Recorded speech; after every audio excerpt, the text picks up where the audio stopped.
Segundo o Financial Times, muitos ricos estão deixando a França. O número é significativo. O motivo é que começou quando o povo francês exigiu que a crise fiscal que atinge a França fosse resolvida com a riqueza dos mais ricos. Ou seja, formou-se uma opinião pública de que deveriam cobrar mais impostos dos ricos da França para superar a crise. Hoje, vamos analisar esse assunto com mais detalhes. Como já fiz vídeos sobre isso, vocês provavelmente já sabem do assunto. A França enfrenta uma crise fiscal tão grave que pode ser considerada a maior de sua história. Vamos analisar esses problemas fiscais. No final do segundo trimestre, a dívida pública da França atingiu 3 trilhões e 416,3 bilhões de euros, o que equivale a 5.630 bilhões de won. A saúde fiscal do país está abalada, já que isso representa 115,6% do produto interno bruto. Agências internacionais de crédito rebaixaram a nota da França ao perceberem que o país não resolve os problemas, apenas os debate politicamente. O presidente Macron tentou adotar medidas de austeridade para resolver a crise fiscal, mas recuou após grandes protestos e greves. Por causa disso, a opinião pública na França começou a mudar um pouco.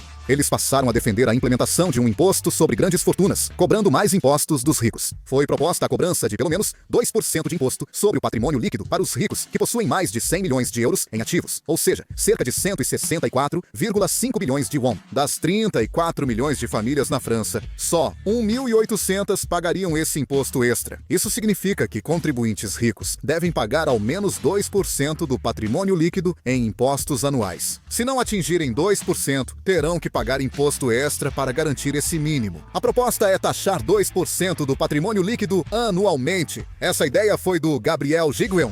O professor da Escola de Economia de Paris estima a receita extra de 20 bilhões de euros por ano, cerca de 33 trilhões de won. A opinião pública francesa apoia e quer rápida implementação. Atualmente, 86% dos franceses apoiam esse imposto sobre a riqueza, incluindo eleitores de esquerda e direita. Consenso raro em pesquisas. Os ricos da França realmente começaram a deixar o país. A fuga dos ricos, antes só debatida, agora é realidade. Quando a discussão sobre o imposto sobre grandes fortunas se intensificou, a elite super rica da França reagiu rapidamente. O ponto decisivo foi exigir que pessoas com patrimônio líquido de mais de 100 milhões de euros, cerca de 164,5 bilhões de won, pagassem pelo menos 2% de seus ativos em impostos todos os anos. Esse imposto de 2% incide sobre todo o patrimônio, incluindo ações, imóveis, depósitos e obras de arte, e não é só de renda. Ou seja, todo ano a pessoa precisa converter parte dos ativos em dinheiro. Na verdade, muitos ricos protestaram, dizendo que isso não era um imposto, mas sim uma confiscação de patrimônio. Especialmente os donos de grandes empresas francesas, ou os ricos que herdaram suas fortunas, na maioria das vezes, têm seus ativos presos em forma de ações. Como eles possuem sua riqueza em participações acionárias e não em dinheiro, para pagar os impostos, acabam tendo que vender ações das próprias empresas que administram. Ao vender ações, a participação diminui, o controle enfraquece e há ciclo vicioso de capital estrangeiro. O imposto sobre a riqueza não é só visto como forma de arrecadação, mas como política que impacta o ecossistema empresarial francês. Nesse contexto, o Financial Times destacou recentemente em uma reportagem que o capital francês está saindo rapidamente do país, atravessando as fronteiras. Destacou-se o forte aumento na transferência de ativos para paraísos fiscais como Luxemburgo, Suíça, Mônaco e Bélgica. Autoridades financeiras de Luxemburgo informam que, nos últimos 3 meses, dobraram os ativos e aberturas de contas de franceses. Bancos suíços também relataram forte aumento nos depósitos de clientes da França. Ricos franceses já estão mudando para o exterior e transferindo nacionalidade, não apenas ativos, mas também pessoas. Eles sentem que, se a pátria os trata como criminosos, só lhes resta deixá-la. Bernard Arnault, presidente do grupo Louis Vuitton Moet Hennessy, é símbolo desse movimento. Ele é o homem mais rico da França e figura entre os mais ricos do mundo, com um patrimônio de cerca de 200 bilhões de dólares, aproximadamente 280 trilhões de won. Arnault criticou o debate sobre o imposto sobre grandes fortunas, afirmando ser um ato político contra a economia liberal. Ele afirmou que, se o imposto for aprovado, terá de pagar cerca de 4,7 trilhões de won por ano, chamando-o de penalidade e não de imposto. Ele atacou diretamente o professor Gabriel Zucman,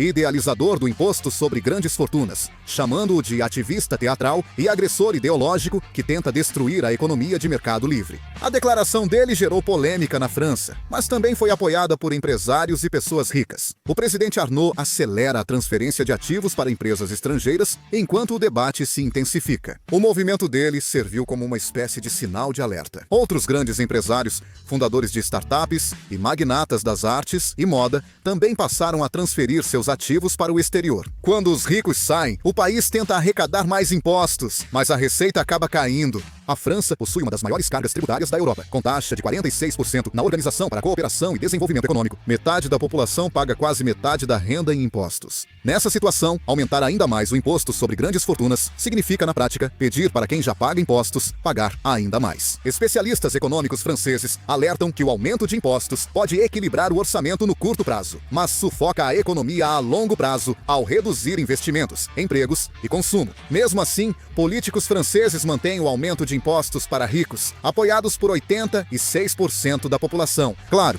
também precisamos ouvir o lado que defende a implementação do imposto sobre grandes fortunas. Eles apontam que a estrutura tributária atual já é desenhada de forma desigual. Em países desenvolvidos, o sistema tributário é progressivo. Rendas maiores pagam impostos mais altos. No nosso país, se a base tributária passa de 1 bilhão de won, a alíquota máxima do imposto de renda é 45%. O problema é que a riqueza dos super ricos não vem do salário. A riqueza deles vem do aumento do valor dos ativos, como o crescimento das empresas e a valorização das ações, não do salário. Por exemplo, no caso de Elon Musk, que possui ações da empresa que administra no valor de bilhões de dólares, na prática ele quase não tem renda e, portanto, paga muito pouco imposto de renda. Mesmo assim, Musk continua fazendo gastos luxuosos e grandes investimentos livremente.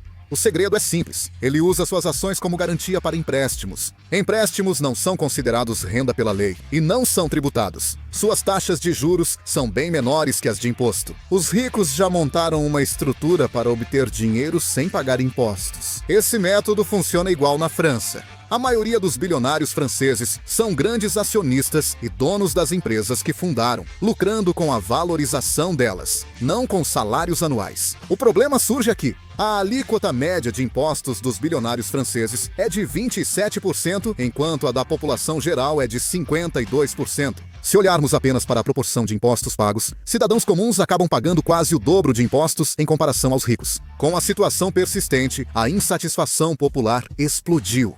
O cidadão paga metade da renda em impostos. A opinião pública, criticando que bilionários quase não pagam impostos mesmo aumentando sua riqueza, ficou mais forte. E no fim, o mundo político aceitou isso e começou a discutir seriamente o imposto sobre grandes fortunas. Quem apoia a implementação do imposto sobre grandes fortunas argumenta assim: se os ricos que não têm renda continuarem sem pagar impostos, a justiça tributária estará completamente destruída. Especialmente em países com grande desigualdade de riqueza, como a França, dizem que é preciso responsabilizar os ricos por meio de um imposto sobre grandes fortunas para manter o equilíbrio social. O 1% mais rico da França tem mais patrimônio que os 50% mais pobres juntos. Assim, os franceses apoiam o imposto sobre grandes fortunas não só por justiça econômica, mas por sobrevivência. O governo não pode ignorar essa opinião pública. Portanto, esse debate não é apenas uma questão de impostos, mas está se transformando em uma luta ideológica sobre qual direção de justiça econômica a sociedade francesa vai escolher. Claro, atualmente a França está em uma situação desesperadora, precisando cortar cerca de 72 trilhões de won do orçamento. De alguma forma, é preciso conseguir esse dinheiro. Ao tentar impor impostos sobre riqueza, os ricos parecem fugir. Ao adotar austeridade para cortar orçamento, os cidadãos causariam tumulto e parece que o país inteiro entraria em caos. Então, o presidente Macron não tem escolha a não ser ficar preocupado. A França precisa resolver sua grave crise fiscal, a pior entre os principais países da Europa Ocidental. Durante a Covid-19, além dos grandes gastos, o envelhecimento da população, o aumento dos encargos com aposentadorias, o crescimento dos custos com seguridade social e os custos da transição energética fizeram com que o déficit fiscal aumentasse para um nível difícil de controlar. Segundo o Fundo Monetário Internacional, a dívida do governo deve atingir 129,4% em 2030, próximo ao nível da Grécia de 130,2%. Além disso, a confusão política aumentou, já que em apenas um ano, 5 primeiros ministros foram trocados. Esse é o nível de instabilidade política que está crescendo. Com a renúncia de Bayrou, o novo premier Gabriel Lecornu adiou a reforma da Previdência para a próxima eleição presidencial, acalmando a crise política, mas sem resolver os problemas fiscais. A França tentará resolver esses problemas, mas não parece que conseguirá facilmente. Desta vez, a crise fiscal pode causar uma grande crise econômica. O que vocês acham da situação atual da França e também sobre Buyusi? Por favor, deixem seus comentários. Obrigado. Vou encerrar o vídeo agora.